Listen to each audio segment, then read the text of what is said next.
So I've been an ironworker for 39 years, and I know you're looking at me thinking, no way, he's not even close to that age, but yeah.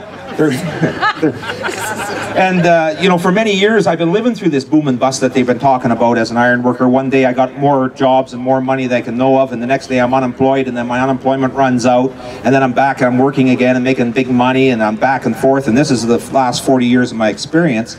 So I decided 2 years ago I'd go teaching, because it'd be a good permanent job. You know, you get a good job and it's nice, and you got a place to go every morning. You don't have to worry about being laid off. So I joined NAIT down here, just down the road. I work at the south side campus, the Such campus.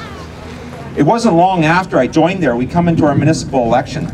And I was approached by one of the leaders of the provincial parties about coming on to NAIT to talk about their post-secondary education, what they were going to do during the election.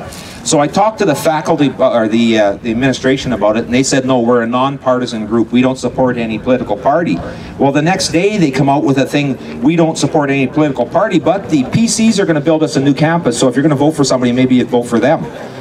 You know, that's a non-committal support sort of thing that they had on it, eh? Well, so the question that came up right away is, are we going to build this new campus in the same place they're going to build the Klein campus that they promised us back in the Klein days? You know, are they going to build it on top of it? Are they still using that same money? It still hasn't, and nobody's really come with that answer, where we're going to get this campus. And now, as you heard, we've got this cut to our programs. We're looking at, in NAIT alone, losing about 40 instructor positions. 40. It doesn't sound like a lot. We've got 3,000 staff there, but it does come out of different. They're looking for a retirement thing where guys will take an early retirement, that sort of thing, and then they're going to start cutting programs. Well, I work in the apprenticeship program. You know, we're trying to train people to take the tar sands and ship it down a pipeline down into the States. But do we want to put that money into training people when we can get them from somewhere else for cheaper? And that looks like what it is. Our program's been cut. We're not putting the apprentices in that we could.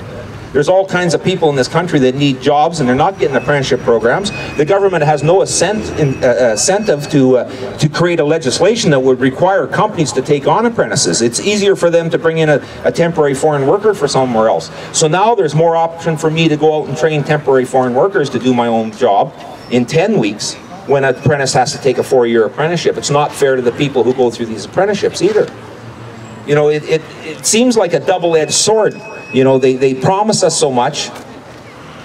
I know the people in this crowd, because I've been around this group for many of your faces are so familiar. You're not the ones falling for it, but the people around us are falling for this same thing all the time. And I know they're not that gullible, so we can't be clearly getting our message out to them.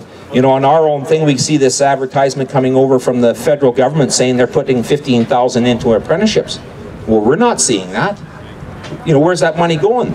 If they put in 5, they want the provincial government to put in 5. They said they weren't. They already took out 140-some million. Where are they going to come up with their 5,000 for the share?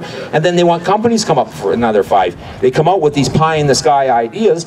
They put it in advertisements. Well, we spent $20 million advertising this stuff already, and there's no truth to any of it.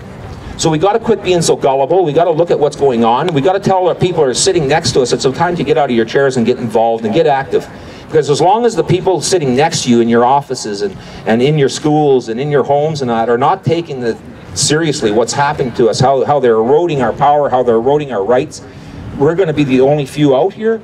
And we're going to keep going downhill, so we need to leave here with the message and take it to our neighbors, take it to our friends, go door to door, and talk to the politicians, phone anybody that could listen, and force people to listen to what is truly going on, because, of course, the media doesn't carry your side of it. They're going to carry their part of it. They control the media. They own the media. And I could go on for hours, but you guys are busy, so I'll pass this back to Peggy. But again, we're in the same situation they are over there. We're looking at cuts after we were promised such great things like a new campus, and now we're looking for a new home. And I want to be back out working in the cold. Thank you.